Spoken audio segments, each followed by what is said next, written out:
August, believe it or not, I shake my head. You think a seer could see an accident coming, but he knocked it off my desk, trimming a big piece. Offered to make me a new one, but he died shortly thereafter. Maurice repaired it as best he can, but he has changed it. You saw its effects on me. My lungs haven't recovered. Then why were you still using it? Nicola asks. I ignore the question. The answer is between Merlin and me. Truth is, I didn't need a crystal ball to be a good fairy godmother, I say. Seeing into people's hearts. That was always my strength. Not magic, which was Lady Lasso's. I'm sure she could have done wonders with a crystal ball. Indeed, I would have named Leonora my second if August hadn't cautioned me against it. I notice one of the pirates yawning. Something inside me sparks, as if I know at last why I'm telling this story, as if I know where it's headed.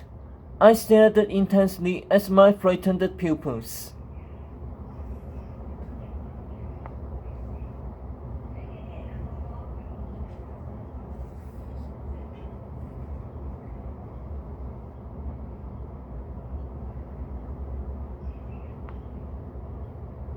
But now that I'm older, I realize that August wasn't my fairy godmother after all, because fairy godmothers can swoop in and change the story. Fairy godmothers only help you to be you, more you. I wasn't there when Agatha looked in the mirror and realized that she was beautiful. I wasn't there when Cinderella danced with her prince, but each of them knew what to do at the time. Because I taught them the same lesson I'm teaching you now. When the real test comes, no one will be there to save you. No fairy godmother will hand you the answers. No fairy godmother will pull you from the fire. But you have something stronger than a fairy godmother inside of you. A power greater than good and evil. A power bigger than life or death. A power that already knows the answers, even when you have lost all hope.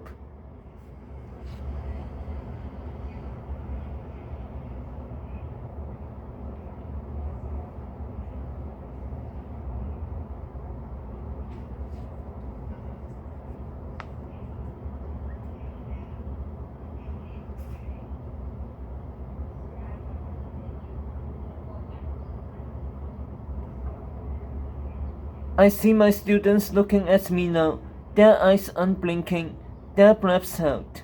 The pirates are listening too.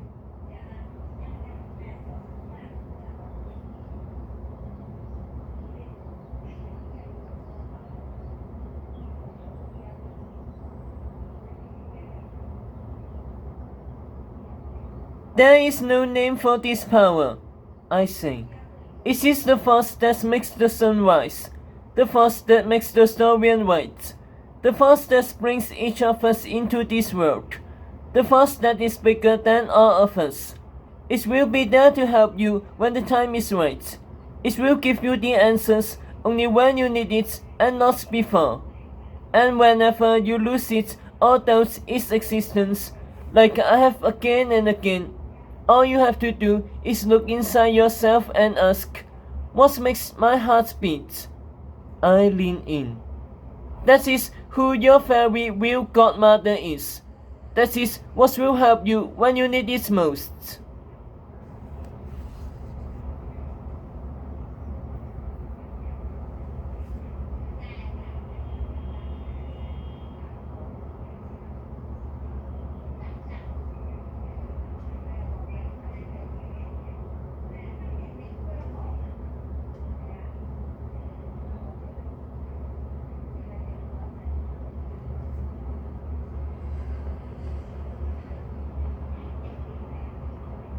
The room is quiet.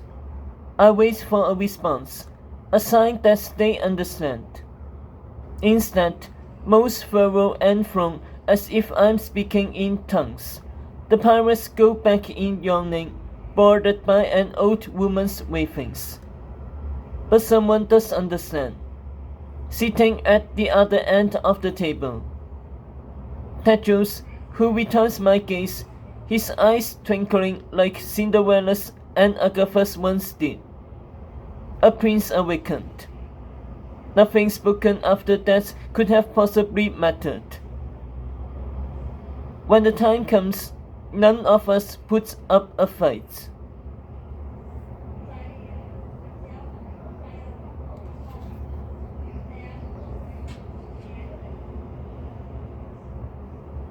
The guards storm in, whip us from our fists, and bind our hands with rope.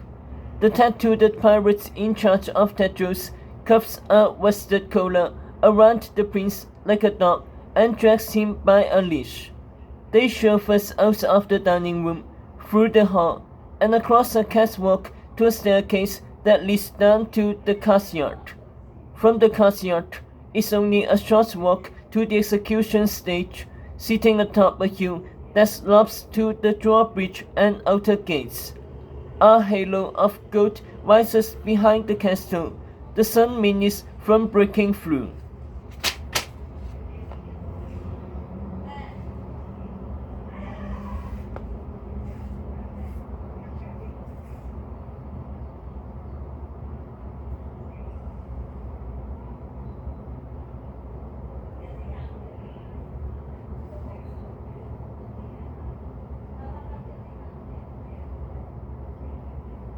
The first years are shivering, their eyes on the stage ahead, where a big bellied, black hooded man in a black leather vest and leather kilt takes practice swings with his axe.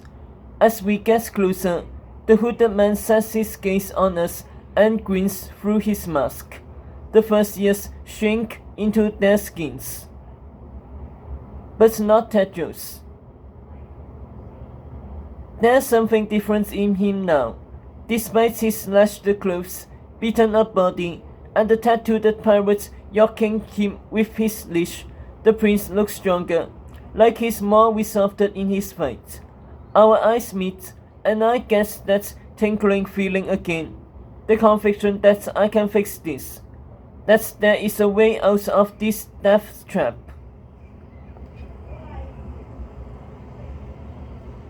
And then I realize, each time I've had the feeling, I've been looking at Tedros. He gives me a curious glance, as if he knows I figured something out.